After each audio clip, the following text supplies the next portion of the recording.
Audio Jungle.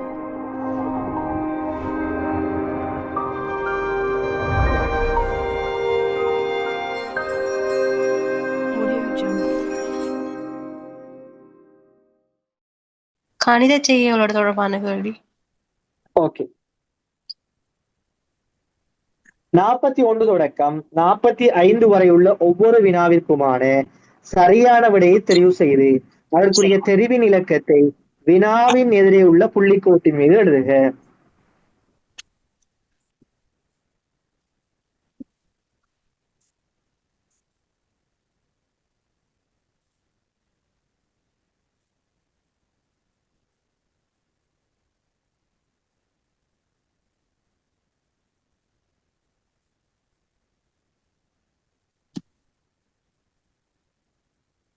இப்ப பாருங்க, குறிப்பிட்ட ஒரு கல்லூரியில் காலை வகுப்புகள் முற்பகல் 8 மணிக்கு ஆரம்பமாகி முற்பகல் 11:40 மணி வரைக்கும் 11:40 மணிக்கு முடிவடைகிறது. 5 பாடங்கள் ஒவ்வொன்றுக்கும் இடையில் 5 நிமிட இடைவேளை உண்டு எனின் ஒவ்வொரு பாடத்துக்கும் உரிய நிமிடங்கள் எத்தனை? என்னையாம், காலையில் சரி பாருங்க, 8 மணிக்கு ஆரம்பமாகி 11:40 என்ன செய்து முடிவடைகிறது பாடம். எத்தனை பாடம்? 5 பாடங்கள். ஒவ்வொன்றுக்கு இடையில எவ்வளவு இடைவெளி? 5 நிமிஷம் இடைவெளி. சும்மா அடுங்க, 1 பாடம், 2 பாடம், 3, 4, 5 பாடம். எத்தனை இடைவெளி இருக்கும் பாருங்க. இதுல ஒரு 5 நிமிஷம், இதுல ஒரு 5 நிமிஷம், இதுல ஒரு 5 நிமிடம், இதுல ஒரு 5 நிமிடம். எத்தனை இடைவெளி? எவ்வளவு நிமிடம் இடைவெளி கிடைக்கும்? 20 நிமிட இடைவேளை கிடைக்கும். 20 நிமிட இடைவேளை கிடைக்கும். 8 மணில இருந்து 1:40 வரைக்கும் எவ்வளவு டைம் பாருங்க. 8 மணில இருந்து 9 மணி வரைக்கும் ஒரு மணித்தியாலம், 9ல இருந்து 10 மணி வரைக்கும் 2, 11 வரைக்கும் 3 மணித்தியாலம் 40 நிமிடம். 220 நிமிடம். 3 மணித்தியாலமும் 40 நிமிடமும் 3 மணித்தியாலமும் 40 நிமிடம்னு சொன்னா, சாரி, மணித்தியாலமும் 40 நிமிடம்டா. இதை நிமிடத்துக்கு கன்வெர்ட் பண்ணுங்க. 3 மணித்தியாலமும் 40 நிமிடமும்.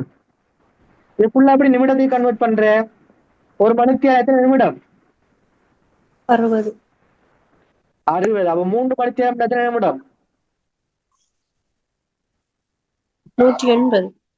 180. திரும்ப 40 நிமிடம். 180 40 நிமிடமும் 220 நிமிடம். 220 நிமிடத்துல 20 நிமிடம் என்னத்துக்கு போகுது?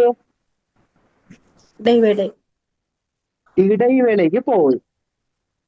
20 நிமிடம் வந்து இடைவேளைக்கு போகுது.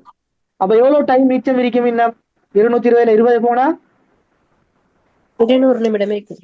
200 நிமிடம். எத்தனை பாடம் இருக்காங்க? 5 பாடம். 200 நிமிடத்தை 5ஆல பிரிச்சு விட்டீங்கன்னு சொன்னா ஒரு பாடத்துக்கு எவ்வளவு டைம் வரும்? 40 நிமிடம். ஒரு பாடத்துக்கு 40 நிமிடங்கள். அப்ப ஒரு பாட டியூரேஷன் எவ்வளவு? 40 நிமிடம். அப்ப கிளியர். அது விலங்குகள் என்று சொல்றாங்க, திரும்ப சொல்லலாம், விளங்கப்படுத்துறேன்.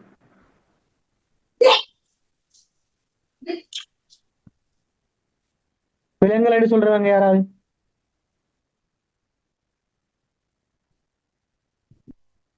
சரி, அப்ப ஆன்சர் வந்து 2வது. யாரும் டவுட் கேட்டா சொல்லி தருவேனா? அடுத்தது 42வது கேள்வி. ஒரு மின்தூக்கியின் கொள்ளளவு, ஒரு மின்தூக்கிற கொள்ளளவு எவ்வளோ?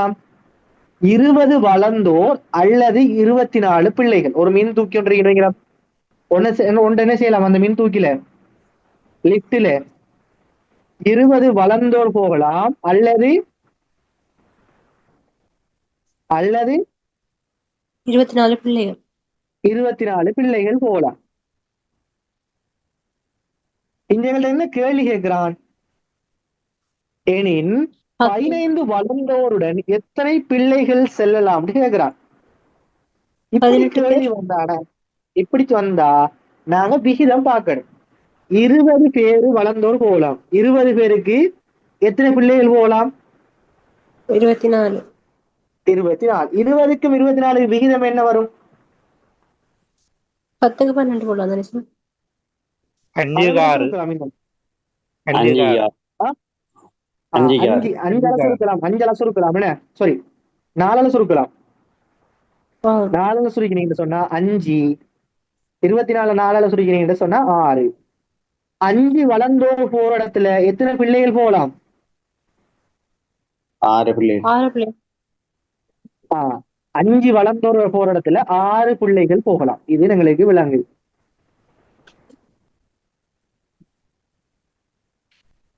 இப்ப என்ன சொல்றான்டா, 15 வளர்ந்தோரோட எத்தனை பிள்ளைகள் போகலாம்னு கேட்கிறான். எங்களுக்கு தெரியும் ஒரு லிப்ட்ல எத்தனை வளர்ந்தோர் போகலாம்? 20. எத்தனை 20 பேர் போகலாம். எத்தனை பேர் போறாங்க இப்ப? 15. 15. இன்னும் எத்தனை பேர் போகலாம்? 5 பேர் போகலாம். இந்த 5 பேர் போற இடத்துல எத்தனை பிள்ளைகள் போகலாம்? 6 பிள்ளைகள் போகலாம். 6 பிள்ளைகள். அப்ப 15 வளர்ந்தோரோட எத்தனை பிள்ளைகள் போகலாம்? 6 பிள்ளைகள் போகலாம். விளங்குற விஷயம் இது விலங்குன்னு சொல்றாங்க. திரும்ப கேட்கறேன், சொல்லித்தாரன். சரி, இன்னும் ஒருக்கா சொல்லுங்களேன் சார். இப்ப வந்தாவா முதலாவது 18ல பாடம். வரும். சார் 18ல வரும். 18ல 18 வரும். 5 பேரோட 6 பிள்ளைகள் போகலாம். 15 பேரோட 18 பிள்ளைகள் போகலாம். இல்ல, விஷயத்தை கேளுங்க. எத்தனை பிள்ளைகள் போகலாம்னு கேட்கான். 15 லிப்ட்ல 15 வளர்ந்தோர் இருக்காங்க லிப்ட்ல. லிப்ட்ல வந்து சரியா 15 வளர்ந்தோர்கள் இருக்காங்க. இன்னும் எத்தனை பிள்ளைகளை ஏத்தலாம்? 6 பேர் ஏத்தலாம். பிள்ளைகளை 6 பேர் ஏத்தலாம். நல்லா கேள்விய பாருங்க. வளர்ந்தோருடன் எத்தனை பிள்ளைகள் செல்லலாம்? 15 வளர்ந்தோருடன்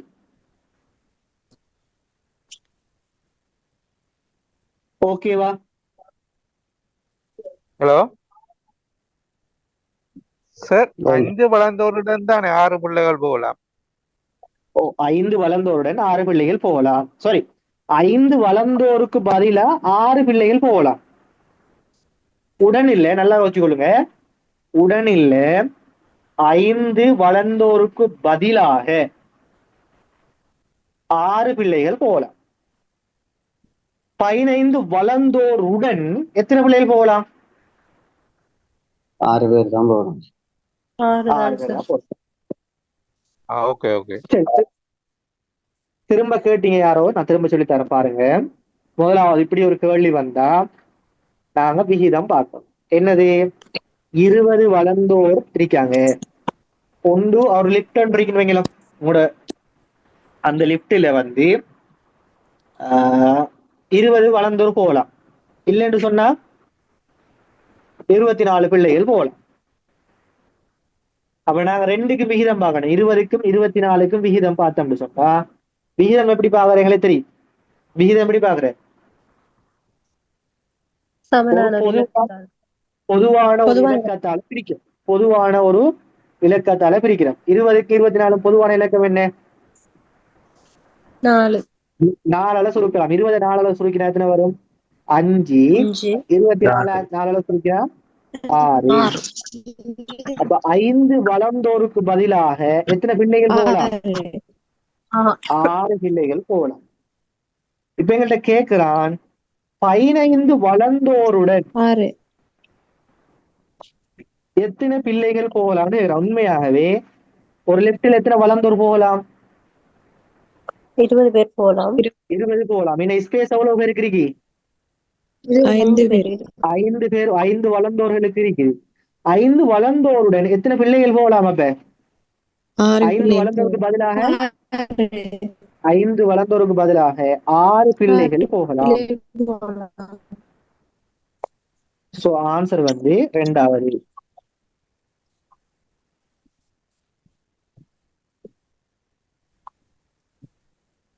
சரியா? ஓகே. டவுட் யாருக்காவது இல்லைனா சரி. அடுத்த கேள்வி சும்மா செஞ்சு பாருங்க, ட்ரை பண்ணி பாருங்க. 45. ஆஹ் சரி பாப்பா.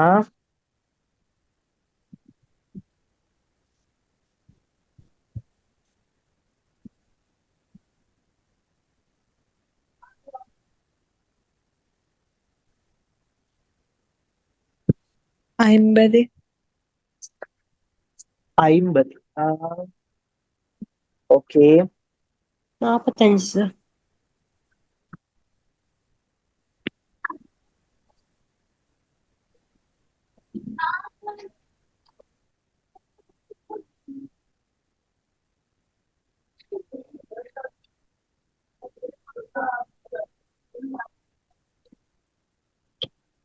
சரி, இது எப்படி செய்யறேன்டா? ஹேண்ட் ஷேக் வந்து எப்படி செய்யறேன்னு சொன்னா இலகுவானது, ஒன்றுமே இல்லை. கொண்ட குறைச்சு போட்டு எல்லாத்தையும் கூட்டுறாங்க எனக்கு. Very good. எத்தனை பேர் இருக்காங்க? 10 பேர். 10 பேர்.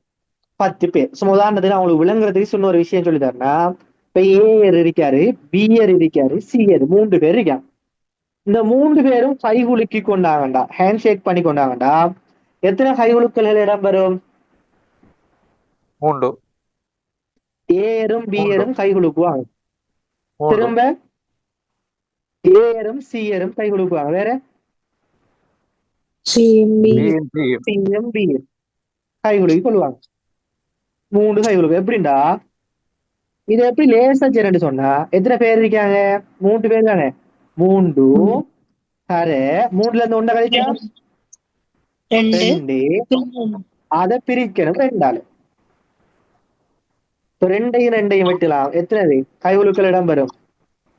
3 கைகுலுக்கள் இடம்பெறும். அப்ப இங்க 10 பேர் இருக்கான்னு சொன்னா 10 தர 10 தர 9 கீழே 2. 2ல 2 ஒரு முறை, 10ல 2 எத்தனை முறை? 5 முறை. 5 முறை. 5 தர 9 45. 45 கைகுலுக்கல்கள் இடம்பெறும். சரிடா.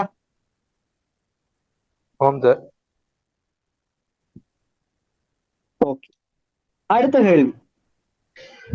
49 மாணவர்களை கொண்ட ஒரு வகுப்பில் இதே சும்மா லெட்டர் அனுப்புறாங்க அல்லது வந்து பரிசுகளை பரிமாறிக்கொண்ட, கைகுலுக்கள் இல்லாம பரிசுகளை பரிமாறிக்கொண்டனர். எத்தனை பரிசுகள் பரிமாறிக்கொள்வாங்க? 90.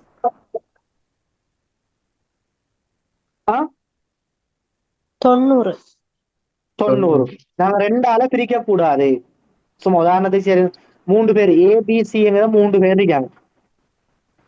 ஏபிசிங்கிற 3 பேர் இருக்காங்க. இவங்க 3 பேர் என்ன செய்யறாங்க சொன்னா, ஒரு வகுப்புல படிக்கிறாங்க. படிச்சுட்டு கடைசியா வெளியாகிற போது ஃபேர்வெல் டைம்ல தங்களோட கடிதங்களை பரிமாறிக்கொள்றாங்க. எத்தனை கடிதங்களை பரிமாறிக்கொள்வாங்க? 6. 6. ஏண்டா ஏரு பிஏரு கொடுப்பாரு, திரும்ப ஏரு சிஏரு கொடுப்பாரு, பிஏரு ஏரு கொடுப்பாரு, பிஏரு சிஏரு கொடுப்பாரு, சிஏரு ஏரு கொடுப்பாரு, சிஏரு பிஏரு கொடுப்பாரு. எத்தனை வாழ்த்து மடல்கள் பரிமாறிப்படும்? 6. அப்ப இதை எப்படி செய்யறேன்னு சொன்னா, எத்தனை பேர் இருக்காங்க? 3 பேர். 3 சர 2 எவ்வளவு? 6. இத 2ஆல பிரிக்கிறல. 2ஆல எப்ப பிரிக்கிற? கைகுலுக்கல். கைகுலுக்கல், கட்டி அணைத்தல் அப்படிகள் வந்தா மட்டும்தான் 2ஆல பிரிப்போம். விஷயம் பண்ணிட்டாங்க உங்களுக்கு.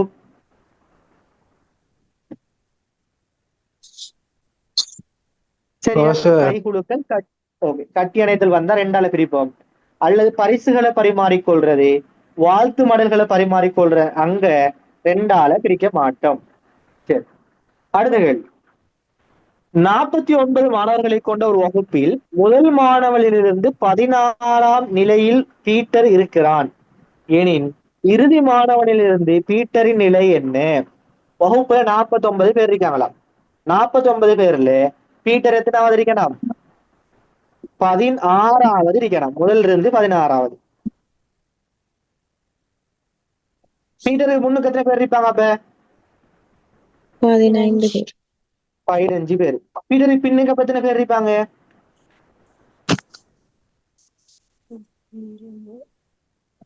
எத்தனை பேரு? 49 இருந்து 16 கழிக்கலாம். கழிச்சா 33 பேர் இருப்பாங்க. இப்ப கேள்வி என்ன கேட்கிறான்? இறுதி மாணவனிலிருந்து பீட்டருடைய நிலை என்ன? பீட்டருக்கு பின்னுக்கு 33 பேர் இருக்காங்க. அப்ப 33ல இருந்து பீட்டர் நிலை எத்தனாவது? 34வது. விளையாட்டா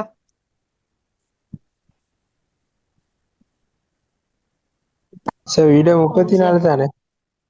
இப்போ 34. ஆன்சர் வந்து 2வது. விலங்காதவங்க யாரும் தான் கேட்கலாமா கேள்விய? கேள்வி விலங்குன்னு சொன்னா நீ படி கேளுங்க. அடுத்தது 45வது கேள்வி. மணியம் வீட்டிலிருந்து புறப்பட்டு வடகிழக்கு திசையை நோக்கி, அப்ப திசைகளை பத்தி எங்களுக்கு தெரியும். திசைகள் எங்களுக்கு தெரியுமா? ஓ, பாருங்க, இது வடக்கு, கிழக்கு, தெற்கு, மேற்கு. என்னையா? மணியம் வீட்டிலிருந்து புறப்பட்டு வடகிழக்கு திசையை நோக்கி. இது ஒரு வீடுன்னு வைக்கலாம். மணியம்ன்ற வீடு. வடகிழக்கு திசை நாங்கள இப்படி இந்த திசையில எவ்வளவு தூரம் போறாரு? 200 மீட்டர் சென்ற பின் அங்கிருந்து வடமேற்கு திசையில், இங்கிருந்து எங்க? வடமேற்கு. அப்ப எப்படி? இப்படி வடமேற்கு திசையில் 200 மீட்டர் சென்றான். இங்க 200 மீட்டர் போறாரு. தற்போது மணியம் நிற்கும் இடத்திற்கு வீடு எத்திசையில் இருக்குது? அப்ப வீடு எந்த திசையில இருக்கும்? தெற்கு திசையில. என்ன வீடு தெற்கு திசையில இருக்கு. கீழே பார்த்திருந்தா தெற்கு திசையானே, தெற்கு திசையில் இருக்கும். சோ ஆன்சர் வந்து 1வது.